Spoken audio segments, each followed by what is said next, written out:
জুলাইয়ের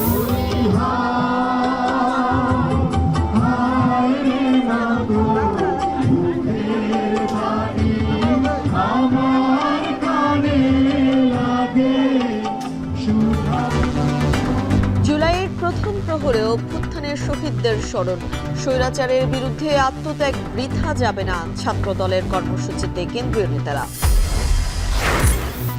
গণঅভ্যুত্থানের এক বছরে দূরত্ব বেড়েছে রাজনৈতিক শক্তির, সংস্কার নির্বাচন নিয়ে শঙ্কা, অভ্যুত্থানকে রাষ্ট্রীয় কাঠামোয় অন্তর্ভুক্তির তাগিদ। প্রশাসনের সদিচ্ছার অভাবে বারবার পেছাচ্ছে জাকসু নির্বাচন, অভিযোগ শিক্ষার্থী ছাত্র সংগঠনের অনভিজ্ঞতার অজুহাত কর্তৃপক্ষের। জ্বালানি মজুতের সক্ষমতা বাড়াতে নজর নেই বিপিসির, ঝুলে রয়েছে ইস্টার্ন রিফাইনারির দ্বিতীয় ইউনিট, বিদেশি অংশীদার পাওয়ার দাবি। এবং বিপিএলে 5 বছরের জন্য মিলবে ফ্র্যাঞ্চাইজির মালিকানা, বিসিবির সভার সিদ্ধান্ত, আগস্টে ভারতের সঙ্গে সিরিজ আয়োজনের আশাবাদ।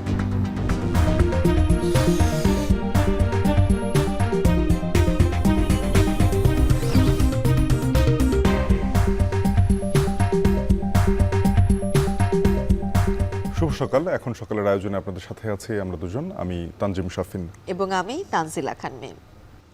বছর ঘুরে ফিরে এলো জুলাই, যে জুলাইয়ে হাজারো প্রাণের বিনিময়ে পতন হয়েছিল আওয়ামী লীগের আধিপত্যবাদের। জুলাইয়ের প্রথম প্রহরে কেন্দ্রীয় শহীদ মিনারে জাতীয় সঙ্গীত আর মোমবাতি প্রজ্বলনের মধ্য দিয়ে শহীদদের স্মরণ করে ছাত্রদল। কর্মসূচিতে অংশ নিয়ে বিএনপি নেতারা বলেন, শহীদের আত্মত্যাগ স্মরণ করে নতুন আকাঙ্ক্ষা বাস্তবায়নে এগিয়ে যেতে হবে। বিস্তারিত জানাবেন সাজিদ আরাফাত। ঘড়ির কাঁটায় রাত 12টা, শুরু হলো অভ্যুত্থানের মাস, ফিরে এলো মহাকাব্যিক রক্তিম জুলাই। প্রথম প্রহরে কেন্দ্রীয় শহীদ মিনারে সমস্বরে আওয়াজ উঠল, আমার সোনার বাংলা, আমি তোমায় ভালোবাসি। এরপর শত শত মোমবাতির আলোকধারা, যে আলোয় স্মরণ করা হলো জুলাই আগস্ট গণ অভ্যুত্থানে হাজারো ছাত্র জনতার আত্মত্যাগকে। জুলাইয়ের বর্ষপূর্তি উপলক্ষে জাতীয়তাবাদী ছাত্রদলের উদ্যোগে আলোয় আলোয় স্মৃতি সমুজ্জ্বল কর্মসূচিতে অংশ নেন বিএনপি সিনিয়র নেতৃবৃন্দ ছাড়াও অন্যান্য সহযোগী সংগঠনের নেতাকর্মীরা। প্রথম প্রহরের আয়োজনে অংশ নিয়ে জুলাইয়ের উত্তাল দিনগুলোর কথা স্মরণ করে ছাত্রদল সভাপতি বলেন, অভ্যুত্থানের চেতনা রক্ষায় ছাত্রদল সব সময় চেষ্টা করবে। জুলাই আগস্টের গণ অভ্যুত্থান পরবর্তী বাস্তবতায় প্রায় 11 মাস অতিবাহিত হয়েছে। ছাত্রদল আজ গেস্টরুম প্রথা পুরোপুরি বিলুপ্ত ঘোষণা করেছে। জুলাই গণ অভ্যুত্থানের চেতনা রক্ষা করার জন্য ছাত্রদল ভ্যানগার্ড হিসাবে ভূমিকা পালন করবে, সেই প্রতিজ্ঞা করছি। বিএনপি নেতারা বলেন, জুলাই অভ্যুত্থান কোনো নির্দিষ্ট দলের নয়, আপামর ছাত্র জনতার অভ্যুত্থান। বাংলাদেশের ছাত্র সমাজ, বাংলাদেশের যুব সমাজ, নারী সমাজ সবাই ঐক্যবদ্ধভাবে বাংলাদেশে একটি ফ্যাসিবাদী শাসন ব্যবস্থার বিলোপ ঘটিয়েছে। এটা কোনো একক রাজনৈতিক দলের কৃতিত্ব না। আমরা বলি না যে আমরা বিএনপি করেছি, আমরা কখনই বলি না এটা শুধু তারেক রহমান করেছেন। বাংলাদেশের আপামর মানুষ এটি সম্ভব করেছে।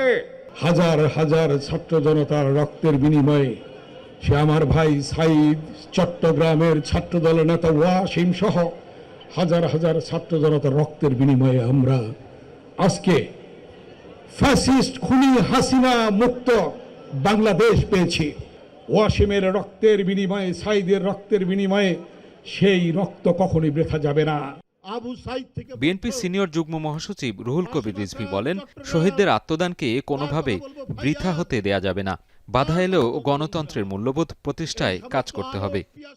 তাদের আত্মদান এবং তাদের দেখানো যে পথ, যে জন্য তারা জীবন দিয়েছে, সেইটা আমাদের এখন বাস্তবায়ন করতে হবে। এই সংগ্রাম আরো কঠিন, এই সংগ্রাম বাস্তবায়ন করতে হলে আরো বাধা আসবে, কিন্তু সেই বাধাকে তোমাদের ফেলে ফেলে সত্যিকার অর্থেই আমরা একটি স্বাধীন গণতন্ত্র এবং গণতন্ত্রের মূল্যবোধ প্রতিষ্ঠা করব। জুলাইয়ের চেতনা ধারণ করে অভ্যুত্থানের বর্ষপূর্তি উপলক্ষে ধারাবাহিকভাবে শহীদদের স্মরণে মাসব্যাপী বিভিন্ন কর্মসূচি ঘোষণা করে সংগঠনটি। আমাদের বাংলাদেশ জাতীয়তাবাদী সাজিদ আরাফাত, এখন, ঢাকা। তারুণ্যের রক্তস্নাত জুলাই আন্দোলনে আহতরা বলছেন ১৬ বছরে স্বৈরাচারী শাসনের বিরুদ্ধে সম্মিলিত বিস্ফোরণ ছিল জুলাই। ঢাকা বিশ্ববিদ্যালয় থেকে এই আন্দোলন শুরু হলেও মুক্তিকামী মানুষ একে সামগ্রিক রূপ দিয়েছে নিজের প্রয়োজনেই। জুলাইয়ের বর্ষপূর্তিতে গণমানুষের পর্যবেক্ষণ, তারা যতটা চেয়েছিলেন ততটা হয়নি। বিশ্লেষকরা বলছেন, গণমানুষের রক্তের দামে রচিত জুলাই ব্যর্থ হলে আবারও স্বৈরাচারে নেমে আসতে পারে এই ভূখণ্ডে। দেখুন আজহার লিমনের প্রতিবেদন, ছবি তুলেছেন মিরাজুল ইসলাম। স্বৈরাচার পালিয়ে যাবার খবরে জনতার বাঁধ ভাঙা উচ্ছ্বাস। তবে অধীর অপেক্ষার এই মুহূর্তে পৌঁছার অভিযাত্রা সহজ ছিল না।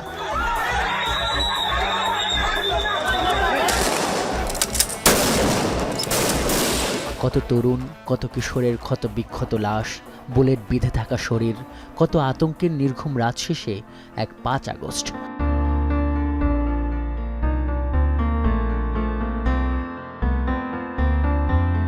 ছত্রিশ জুলাই খ্যাত এই দিনটিকে আশি আশি করছিল জুলাইয়ের শুরু থেকেই।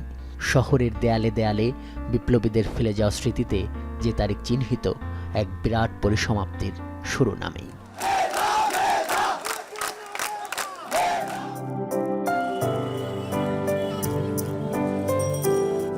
ইট কাঠের দূষিত বাতাসের শহরে এক টুকরো অবসর খ্যাত এই ঢাকা বিশ্ববিদ্যালয়। আড্ডা খুনসুটির ছায়া ঘেরাই ক্যাম্পাস থেকেই আরেকবার আসলো ইতিহাসের বাক বদলের ডাক, এবং নিঃসন্দেহে এটা শুরু কোটা সংস্কার আন্দোলন নামেই। ঢাকা ইউনিভার্সিটি আন্দোলনে লিড দিচ্ছে বা তারা আমাদেরকে যেভাবে নির্দেশনা দিচ্ছে আমরা সেভাবে আন্দোলন করছি তা না, যার যার মতো করে রাস্তায় নামছে। আমাদের তো 14 তারিখ পর্যন্ত এটা আন্দোলন ছিল শুধু কোটা নিয়ে। তো আমরা 14 তারিখের পরে যখন আমাদেরকে রাজাকার ট্যাগ দিল, রাজাকার ট্যাগ দেওয়ার পরে আমাদের মধ্যে একটা ক্ষোভ তৈরি হলো যে আমরা কেন রাজাকার এখানে, আমরা তো যৌক্তিক আন্দোলন করছি। সত্যি কথা বলতে যে 15ই জুলাই তো আসলে আমরা আসলে এইগুলো ভাবি নাই যে আমাদেরকে বাইরে থেকে মানুষ এনে আমাদের আহত করা হবে, আমাদের ভাই বোনেরা আমাদেরকে মারবে। তখন আমাদের মধ্যে একটা জিনিস ছিল যে লাশ যখন পড়ছে, আমাদের ভাই যখন মারাই গেছে, আমাদের ভাইরা যখন মারা গেছে, তখন তো এই আন্দোলন আসলে কোটা বিরোধী আন্দোলন আর থাকে না। যারা শহীদ হয়েছেন তাদেরকে কোটা বিরোধী আন্দোলনের জন্য শহীদ হয়েছেন বললে আমার মনে হয় শহীদদের অপমান করা হয়। শহীদরা আসলে যে কজের জন্য, যে নতুন বাংলাদেশের জন্য শহীদ হয়েছেন, এটা বলা বেশি বেটার। মূলত এই জুলাই অভ্যুত্থান বিপুল আকাঙ্ক্ষার জন্ম দিয়েছে জনতার মনে। তারা এখন এই রাষ্ট্রের আমূল পরিবর্তন চায়। তারা আশা করেছিল স্বৈরাচার পতনের এই অভূতপূর্ব ঘটনা সেবা, রাজনীতি কিংবা সরকারে মানুষের অধিকারের পক্ষে একটা বড় পরিবর্তন আনবে, কিন্তু তার হয়েছে কতটা?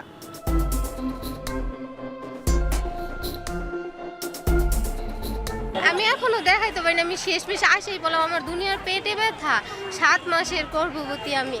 চলমান সরকার এটাকে নতুন বাংলাদেশ বলতেছে, কিন্তু আমি নাগরিক হিসাবে বলবো যে খুব বেশি প্রাপ্তি আমাদের নাই। সব খাতে পরিবর্তন আসে নাই, কিছু কিছু খাতে পরিবর্তন আসছে। এখনও সেই পাওয়ার নিয়ে যে মারামারি সেটা রয়ে গেছে। নতুন করে যে চাঁদাবাজির যে জায়গাটা শূন্যতা তৈরি হয়েছিল সেটা আবার পরিপূর্ণ হয়ে যাচ্ছে। শুরুতে যতটা চিন্তা করেছিলাম যে অনেক বড় চেঞ্জ আসবে, তখন আন্দোলন শেষ হওয়ার পর আস্তে আস্তে তো দেখা যাচ্ছে যে এখন বিভিন্ন দল এর মধ্যে মতবিভেদ চলছে। একটা আশা তৈরি হয়েছিল, কিন্তু সে আশা পর্যন্ত হয়তো লক্ষ্যে মানুষ বুঝতে পারেনি। আগে যেমন একটা মানুষ আতঙ্কের ভিতর থাকতো যে কোন সময় কি করে, কাক মারে কাক ধরে, এরকম ভয় নাই। আন্তর্জাতিক আদালতে এবং বিভিন্ন থানায় আমরা কেস দিলাম, এটার এখন শুধু তদন্ত হইতেছে, তদন্ত 1 বছরই তদন্ত, কোনো কিছু রেজাল্ট এখনো পাচ্ছি না। আমি মোহাম্মদ ইউনুস। এটা ঠিক, গণঅভ্যুত্থানের মতো একটা বড় পট পরিবর্তনের পর সব ক্ষেত্রে স্থিতিশীলতা আনা সহজ ব্যাপার নয়, এবং রাষ্ট্র পুনর্গঠন প্রক্রিয়ায় রপ্তানি ও রিজার্ভ বাড়ানো, বিভিন্ন সরকারি সেবা ও প্রকল্পে অর্থ সাশ্রয় করা, অর্থনৈতিক পরিস্থিতির প্রকৃত চিত্র তুলে ধরার মতো যেসব অন্তর্নিহিত নীতি সংক্রান্ত উদ্যোগ নিচ্ছে সরকার, সরাসরি তার সুফল এখনই জনগণ পাচ্ছে না। তবে দৃশ্যমান উদ্যোগের মধ্যে আছে বিভিন্ন সংস্কার কমিশন গঠন, আইনশৃঙ্খলা পরিস্থিতি পাল্টানো এবং গণহত্যার বিচার শুরু।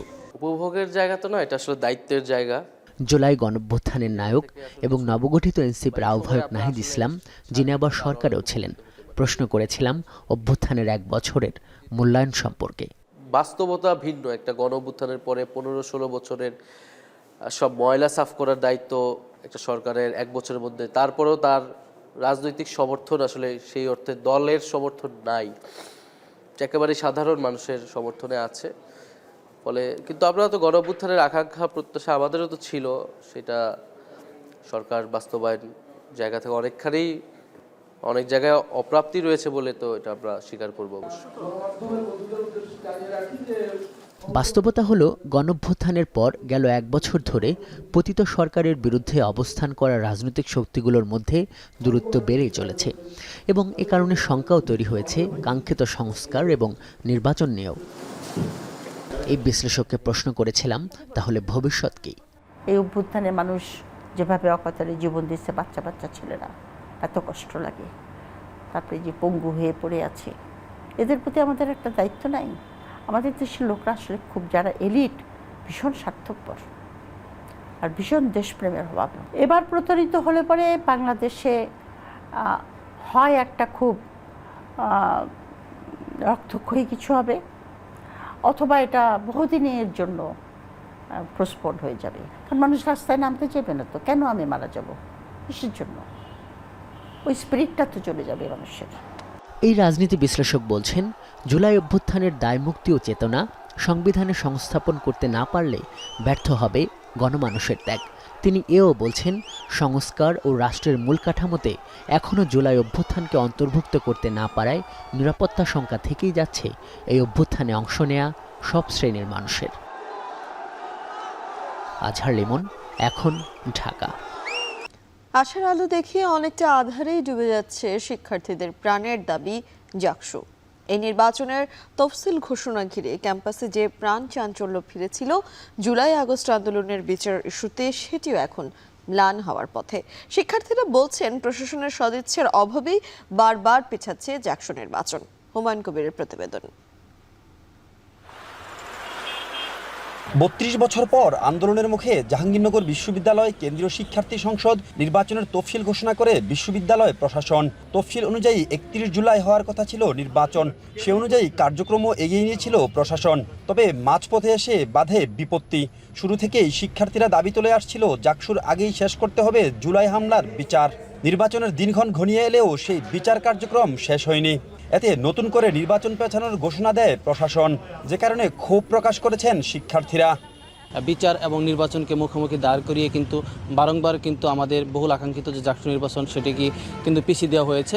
জাতীয় নির্বাচন যেখানে পেছানো লাগছে না বিচার প্রক্রিয়া করার জন্য, সেখানে জাহাঙ্গীরনগরে ঠিক কোন কারণে বিচার প্রক্রিয়া চলার অসুবিধা হবে, এই জন্য জাকসু হচ্ছে না, এটা মানে আমাদের বোধগম্য না। এভাবে মত ঘুরে যাওয়াটা, সেটা কোনো শিক্ষার্থী, সাধারণ শিক্ষার্থীর কোনোভাবে সেটা পজিটিভলি নেবে না। আমরা চাবো যত দ্রুততম সময়ে সম্ভব জাকসুটা বাস্তবায়ন করতে, এটা আমাদের শিক্ষার্থীদের একটা প্রাণের দাবি। ছাত্র সংগঠনের নেতারা বলছেন, বিশেষ গোষ্ঠীকে সুবিধা দিতেই বারবার পেছানো হচ্ছে নির্বাচনের দিনক্ষণ। জুলাই আগস্টে হামলাকারীদের বিচার ও জাকসুকে বাধাগ্রস্ত করলে প্রশাসনের বিরুদ্ধে কঠোর হওয়ার হুঁশিয়ারি দেন শিক্ষার্থীরা। লেভেল প্লেইং ফিল্ড, সেটা আমরা আশাও করতে পারি না।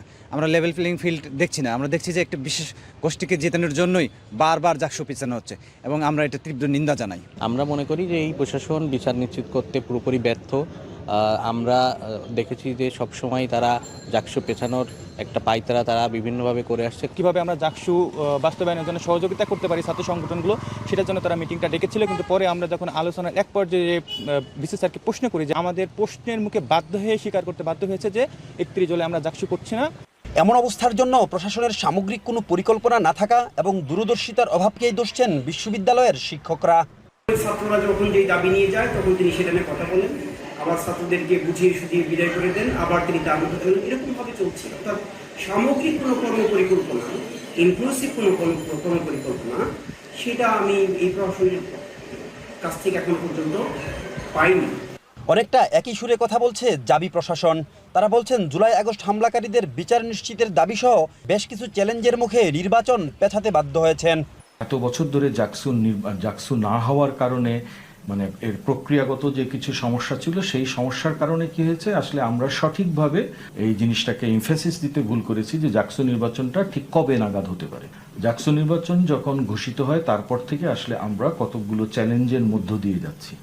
এই চ্যালেঞ্জগুলোকে মোকাবেলা করতে যে আমাদের কাছে আসলে জাকসু নির্বাচন পেছানোটা অনিবার্য হয়ে গেছে। 1972 সালে প্রতিষ্ঠার পর 9 বার অনুষ্ঠিত হয় জাকসু নির্বাচন। 1993 সালের 29 জুলাই এক ছাত্রের বহিষ্কারকে কেন্দ্র করে ছাত্র ও শিক্ষকদের মধ্যে ব্যাপক সংঘর্ষ বাধলে সে সময় বিশ্ববিদ্যালয়ের প্রশাসন জাকসু ও হল সংসদ বাতিল করে। জাকসু এবং বিচারকে মুখোমুখি দাঁড় করিয়ে জাকসু বানচালের পায়তারা করছে বিশ্ববিদ্যালয় প্রশাসন। এমন অভিযোগ বিশ্ববিদ্যালয়টির সাধারণ শিক্ষার্থী এবং বিভিন্ন রাজনৈতিক সংগঠনের নেতৃবৃন্দের। তারা বলছেন ঘোষিত তারিখে নির্বাচন দিতে ব্যর্থ হলে এক দফার আন্দোলনে যাবেন শিক্ষার্থীরা। হুমায়ুন কবির, এখন, জাহাঙ্গীরনগর বিশ্ববিদ্যালয়। জ্বালানি তেলের জন্য বাংলাদেশ পুরোপুরি আমদানি নির্ভর। বিশ্বের অধিকাংশ দেশ জ্বালানির নিরাপত্তা নিশ্চিতে মজুতের সক্ষমতা বাড়ালেও নজর নেই বাংলাদেশের। ফলে মধ্যপ্রাচ্যে যুদ্ধ বাঁধলে জ্বালানি নিয়ে তৈরি হয় উদ্বেগ। মজুতের সক্ষমতা বাড়াতে এক যুগ আগে ইস্টার্ন রিফাইনারির দ্বিতীয় ইউনিট নির্মাণের উদ্যোগ নেওয়া হলেও ঝুলে রয়েছে প্রকল্পটি। যদিও বিপিসির চেয়ারম্যান বলছেন $3.5 বিলিয়ন প্রকল্পটি বাস্তবায়নে পাওয়া গেছে বিদেশি অংশীদার। আরও জানাবেন হাজেরা শিউলি। বাংলাদেশ পেট্রোলিয়াম কর্পোরেশনের হিসেবে দেশের জ্বালানি তেলের চাহিদা বছরে প্রায় 65 লাখ মেট্রিক টন। একমাত্র সরকারি তেল শোধনাগার ইস্টার্ন রিফাইনারি তেল আমদানি করে পরিশোধন করতে পারে মাত্র 15 লাখ টন। বাকিটা পরিশোধিত তেল আমদানি করতে হয় বিপিসিকে। জ্বালানি তেলের চাহিদা বাড়লেও 1968 সালে প্রতিষ্ঠার পর দীর্ঘ 57 বছরেও ইআরএল এর সক্ষমতা বাড়ানো হয়নি। উৎপাদন বাড়াতে 2012 সালে সরকার ইস্টার্ন রিফাইনারির ইউনিট 2 করার উদ্যোগ নিলেও এক দশক ধরে ঝুলে রয়েছে প্রকল্পটি। 2015 সালে প্রথম ইউনিটের নির্মাতা প্রতিষ্ঠান ফ্রান্সের কোম্পানি টেকনিপের সঙ্গে সমঝোতা স্মারক সই করে বিপিসি। ওই বছরেই ফরাসি কোম্পানিটি কারিগরি ও আর্থিক প্রস্তাবনা জমা দিলেও আমলাতান্ত্রিক জটিলতা ও বারবার সিদ্ধান্ত পরিবর্তনে আলোর মুখ দেখেনি প্রকল্পটি। অথচ প্রকল্পটি বাস্তবায়ন হলে ইআরএল এর বার্ষিক উৎপাদন ক্ষমতা 3 গুণ বেড়ে 45 লাখ মেট্রিক টন হতো। মজুদের সক্ষমতা কম থাকায় বিশ্ব বাজারে জ্বালানি তেলের মূল্য বাড়লে বা মধ্যপ্রাচ্যে যুদ্ধ বাঁধলে জ্বালানি তেল নিয়ে উদ্বেগ বাড়ে। এর মধ্যে সৌদি আরব ও কাতারের জ্বালানি খাতের বিভিন্ন প্রতিষ্ঠান এ বিষয়ে আগ্রহ দেখালেও 2024 সালের জুলাইয়ে বিতর্কিত প্রতিষ্ঠান এস আলম গ্রুপের অর্থায়নে প্রকল্পটি করার সিদ্ধান্ত নেয় আওয়ামী লীগ সরকার। যদিও সরকার পতনের পর প্রকল্পটি স্থগিত হলেও অন্তর্বর্তী সরকার আসার পর বিপিসি নতুন করে প্রকল্পটি সচল করে। যদিও গত এক দশকে প্রকল্প ব্যয় 3 গুণ বেড়ে হয়েছে প্রায় 36,500 কোটি টাকা। বিশেষজ্ঞরা বলছেন দ্বিতীয় ইউনিট থাকলে কম দামে অপরিশোধিত জ্বালানি তেল আমদানি করে পরিশোধন করতে পারত ইস্টার্ন রিফাইনারি। এতে সাশ্রয়ী দামে জ্বালানি তেল কিনতে পারত মানুষ। রিফাইন অয়েল আমদানি করলে প্রচুর পরিমাণে ব্যয় বেড়ে যায়। তো রিফাইন অয়েল আমদানি করলে লাভ হয় কন্ট্রাক্টরদের। সরকারের মধ্যে একটা ক্রিয়াশীল শক্তি, একটা গোষ্ঠী, তারা লাভবান হয়। পলিটিক্যাল আমলা এরা সব নানাভাবে লাভবান হয়, যে কারণে সেই অবস্থাটা ভেঙে এরকম একটা অবস্থা তৈরি করার দিকে অনীহা ছিল। যদিও বিপিসি চেয়ারম্যান বলছেন প্রকল্পের নকশা ও জমি সবকিছু প্রস্তুত থাকলেও $3.5 বিলিয়ন এই প্রকল্প বিপিসির একার করা সম্ভব নয়। প্রকল্পের অর্থায়নে বিনিয়োগ অংশীদার পাওয়া গেছে, খুব দ্রুতই তা চূড়ান্ত হবে। যদিও বিদেশি বা বেসরকারি খাতে না দিয়ে সরকারি অর্থায়নে জ্বালানি খাতের প্রকল্প বাস্তবায়নের পরামর্শ বিশেষজ্ঞের। $3.5 বিলিয়ন যে প্রকল্পকে লক করা বা এটাকে ফিক্স করে ফেলা কিন্তু আসলে চট করে হয়ে যায় না। এটার জন্য অনেক এফোর্ট লাগে এবং একটু সময়ও লাগে। বাট আমরা খুবই আশাবাদী within a very short span of time maybe আমরা এটাকে এর মধ্যেই করে ফেলতে পারবো। প্রতিযোগিতাবিহীন বিনিয়োগ আহ্বান করা আর এইরকম ভাবে সকল প্রতিযোগিতা আহ্বান করে আপনি বিনিয়োগকারী সিলেকশন করা, আলটিমেটলি লক্ষ্য উদ্দেশ্য একই থাকলে এই প্রতিযোগিতা আসলে লোক দেখানো, লোক ঠকানো। ইআরএল 2 হবে অত্যাধুনিক প্রযুক্তির। ইউরো 5 স্ট্যান্ডার্ড হওয়ায় এতে পরিশোধিত তেলের মান হবে অনেক ভালো, পরিবেশ বান্ধব ও টেকসই। এখন আমরা যে তেলটা আনি সেটা আমাদের স্পেসিফিকেশনে থাকে যে 50 ppm সালফার কন্টেন্ট থাকতে পারবে সর্বোচ্চ। আমরা যেটা করব সেখানে লেস দ্যান 10 ppm সালফার থাকবে, মানে এটা খুবই ভালো। এবং আমাদের পরিবেশের জন্য ভালো হবে, আমাদের দেশে যে গাড়িগুলো চলাচল করে সেটার জন্য টেকসই হবে, ভালো হবে। PRL-2 হলে তেল আমদানির খরচ কমার পাশাপাশি বৈদেশিক মুদ্রার সাশ্রয় হবে। সেই সঙ্গে পেট্রোলিয়াম পণ্য যেমন gasoline, jet fuel, diesel, furnace oil ও বিটুমিনের উৎপাদন বাড়বে। ইস্টার্ন রিফাইনারির 57 বছরের ইতিহাসে চলতি অর্থ বছরে রেকর্ড সর্বোচ্চ 15,30,000 মেট্রিক টন তেল পরিশোধন করেছে। হাজারের শিউলি, এখন চট্টগ্রাম। জনবল সংকট ও মেশিন নষ্ট থাকায় খাদ্যদ্রব্য ও কৃষি বীজের মান নির্ণয় করতে বাধাগ্রস্ত হচ্ছে বেনাপোল বন্দরে উদ্ভিদ সংঘনিবর্ধন ভবনের ল্যাব। এতে আমদানি করা কৃষিজাত পণ্যের ভাইরাস শনাক্তকরণ, কৃষি পণ্যের গুণগত মান পরীক্ষা বন্ধ থাকায় ঝুঁকিতে দেশের কৃষিখাত। সংশ্লিষ্ট কর্মকর্তারা বলছেন, জনবল নিয়োগের বিষয়টি ঊর্ধ্বতন কর্তৃপক্ষকে জানানো হয়েছে। এনামুল হকের ক্যামেরায় বিস্তারিত জানাবেন রিপন হোসেন।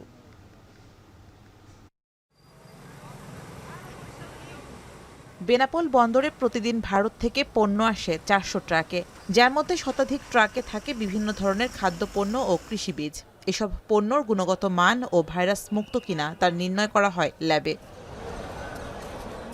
এই বন্দরের ল্যাবে আগে একজন টেকনিশিয়ান কাজ করলেও প্রকল্প শেষ হওয়ার পর তাকে অন্যত্র বদলি করা হয়, ফলে জনশূন্য হয়ে পড়ে ল্যাবটি।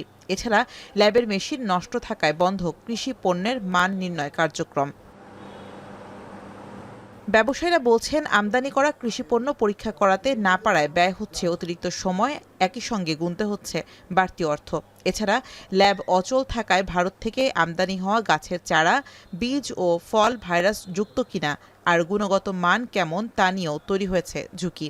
এ অবস্থায় ব্যবসা বান্ধব পরিবেশ তৈরির দাবি ব্যবসায়ীদের।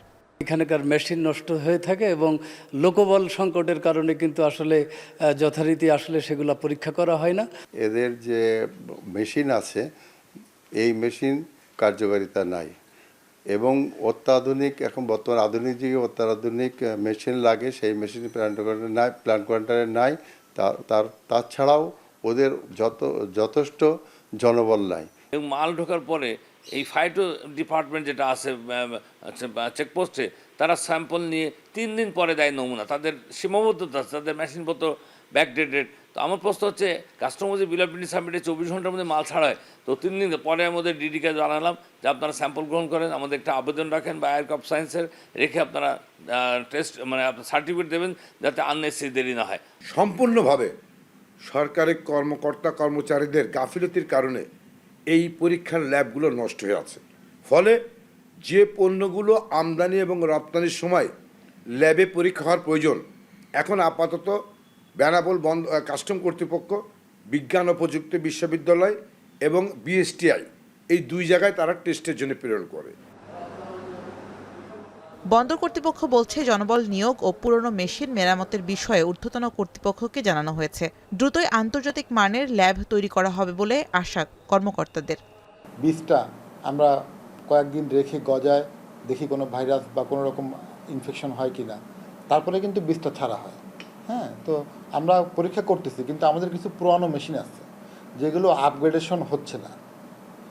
ঢাকার থেকে আমাদের একটা প্রকল্প আছে, সেটা হলো পার্টনার প্রকল্প। ওখানে বড় বড় বিশেষজ্ঞ টিম আসছিল, তারা এসেও তারা ওইটা চালু করতে পারে নাই। তো তারা উদ্যোগ নিয়েছে এই ল্যাবটারে আন্তর্জাতিক মানের ল্যাবে রূপান্তর করবে এবং সেই কারণে 6 জনকে অলরেডি ল্যাবে পোস্টিং দেওয়া হয়েছে। বছরে বেনাপোল বন্দর ঘিরে 6,500 কোটি টাকা রাজস্ব আয় করে সরকার। এখন বেনাপোল। নওগাঁয় কমেছে কাঁচা মরিচের দাম। প্রতি কেজি মরিচ বিক্রি হচ্ছে 12 থেকে 15 টাকায়। এ নিয়ে আরও জানাতে নওগাঁর কীর্তিপুর হাট থেকে যুক্ত হচ্ছেন আব্বাস আলী। আব্বাস, জানাবেন যে কাঁচা মরিচের দাম কমে যাওয়া নিয়ে ব্যবসায়ীরা কি বলছেন, কৃষকরা কোনো সমস্যার মুখোমুখি হচ্ছেন কিনা?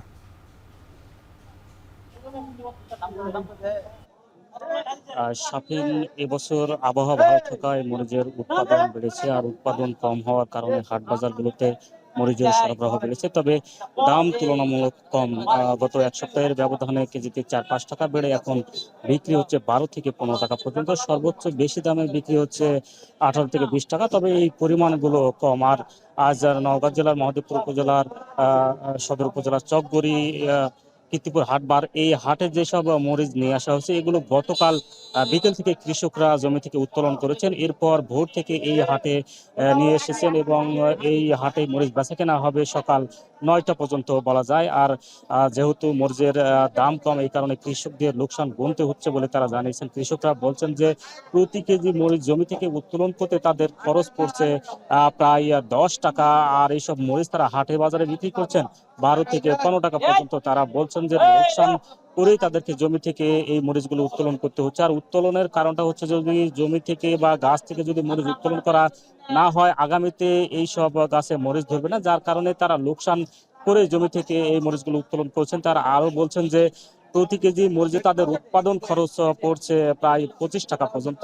যদি এইসব মরিচের দাম তারা কেজিতে 40 থেকে 45 টাকা পর্যন্ত তারা বিক্রি করতে পারেন, সেক্ষেত্রে তাদের কিছুটা লাভ থাকবে। আর গত বছর এই মৌসুমে এইসব মরিচ বিক্রি হয়েছিল প্রায় 120 থেকে 150 টাকা পর্যন্ত পাইকারিতে, সেখানে খুচরা পর্যায়ে আরো প্রায় 180 থেকে 200 টাকা পর্যন্ত বিক্রি হয়েছিল। তবে জেলাতে যে পরিমাণ মরিচ উৎপাদন হয়েছে প্রায় 960 হেক্টর জমিতে প্রায় 9600 হেক্টর জমিতে মরিচ উৎপাদন হয়েছে। আর এইসব মরিচ চট্টগ্রাম, ঢাকা সহ বিভিন্ন জেলায় সরবরাহ হয়।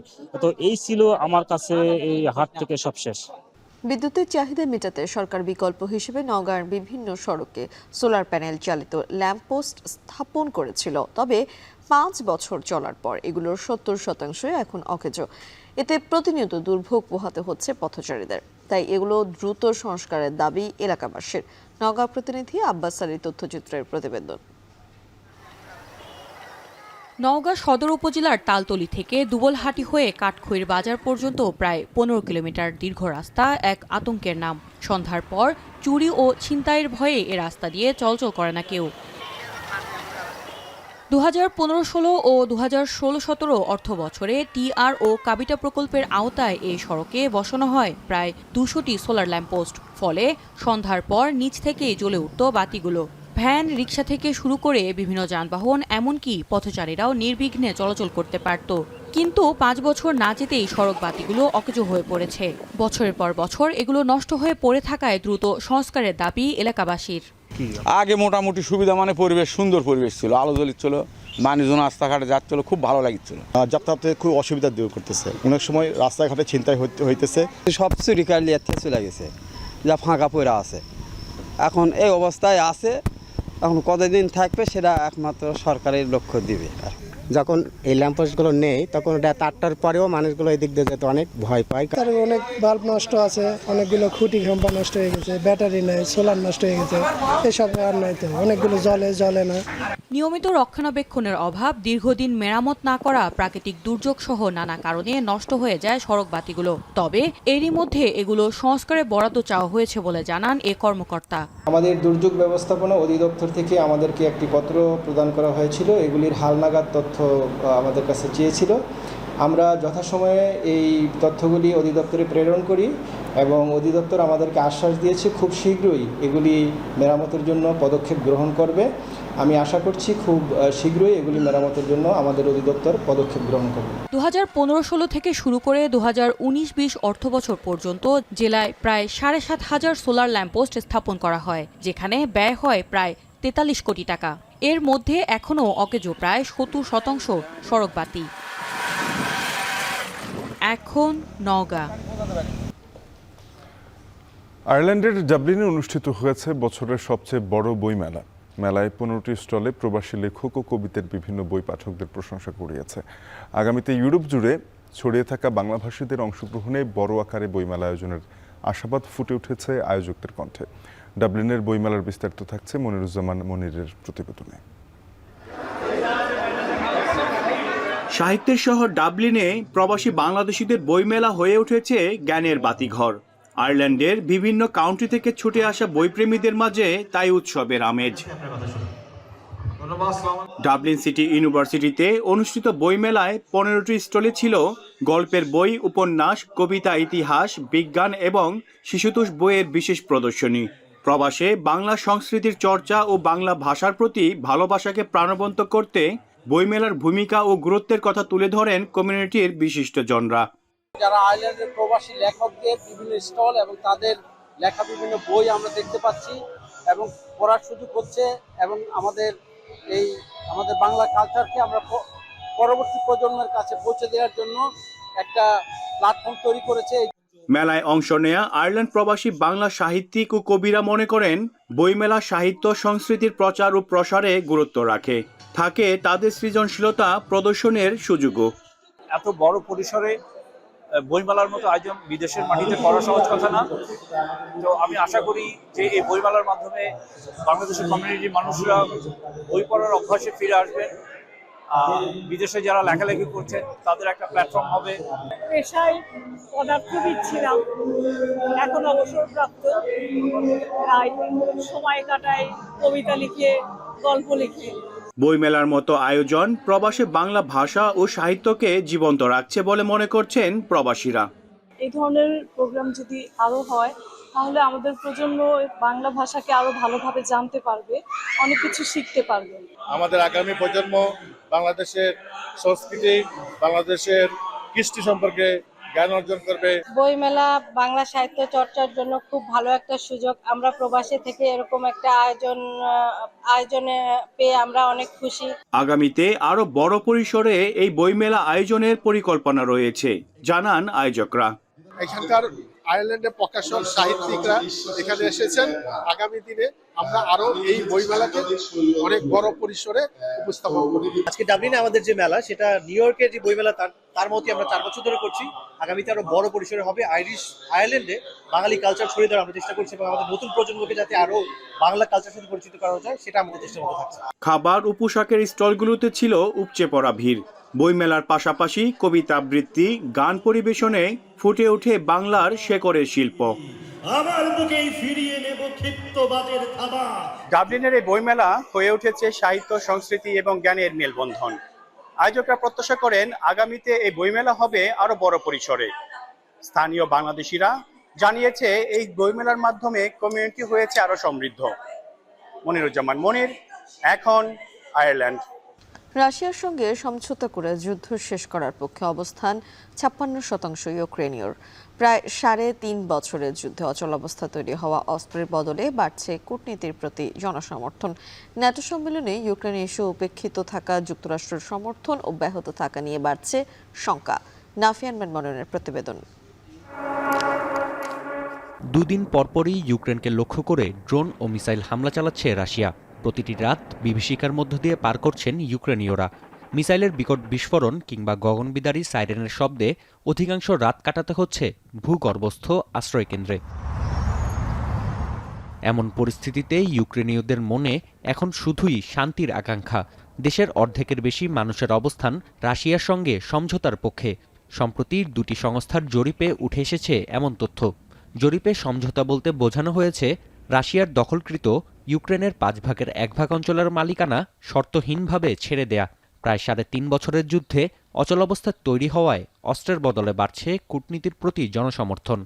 Продовжують наступальні операції в Сумській області, продовжують бойові дії на фронті, ніхто нічого не зупиняє.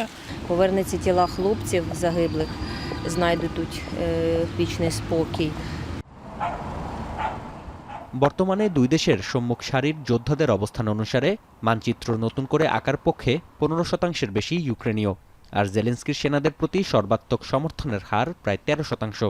11 বছর আগে রাশিয়া অধিকৃত ক্রিমিয়া লড়াইয়ের মাধ্যমে ফেরত পেতে চান তারা। If I were president, and I say this, I will end that war in one day. It'll take 24 hours. দ্বিতীয় মেয়াদে ক্ষমতায় বসে মার্কিন প্রেসিডেন্ট ডোনাল্ড ট্রাম্প 24 ঘন্টায় ইউক্রেন যুদ্ধ শেষ করার প্রতিশ্রুতি দিয়েছিলেন। তবে কয়েক হাজার ঘন্টা পেরিয়ে গেলেও সংঘাত নিরসন করতে পারেননি মার্কিন প্রেসিডেন্ট। সম্প্রতি ন্যাটো সম্মেলনে এই প্রতিশ্রুতিকে ব্যঙ্গাত্মক হিসেবে উল্লেখ করেন খোদ রিপাবলিকান এই নেতা। তাই কিয়েভের প্রতি ওয়াশিংটনের সমর্থন দীর্ঘমেয়াদে ধরে রাখা নিয়ে বাড়ছে শঙ্কা। সম্মেলনে ইউক্রেন ইস্যু উপেক্ষিত থাকাও বহন করছে সেই ইঙ্গিত। Because for all of the rhetoric about sort of doing things for the defense of Europe, fine, excellent, good, 3.5 in 10 years' time. But everything's going to be decided by what happens with Ukraine in the next few years. And that is where the attention should be. চলতি বছর ইউক্রেনের মাত্র 5000 বর্গ kilometre বা মোট ভূখণ্ডের 1% দখল করেছে রাশিয়া। অন্যদিকে কিয়েভের ভূখণ্ড পুনর্দখলের হারও নগণ্য। এমন পরিস্থিতিতে এই যুদ্ধের শেষ কোথায় তা নিয়ে সন্দিহান বিশ্লেষকরা। নাফিয়া আরমান মনন। এখন বিশ্ব। শেষ করছি এখন সকাল। যাবার আগে শিরোনামগুলো জানাবো আরেকবার।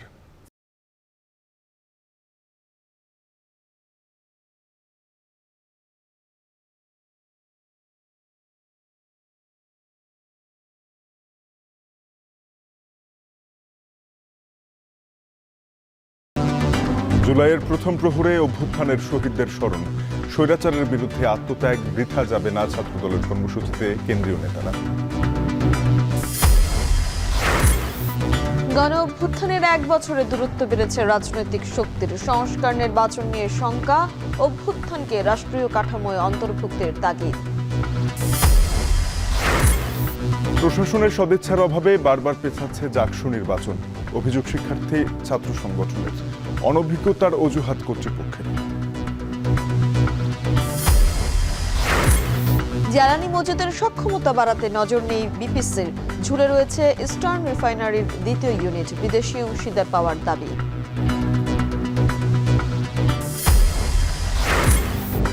এবং বিপিএলে 5 বছরের জন্য মিলবে ফ্র্যাঞ্চাইজির মালিকানা, বিসিবির সভায় সিদ্ধান্ত।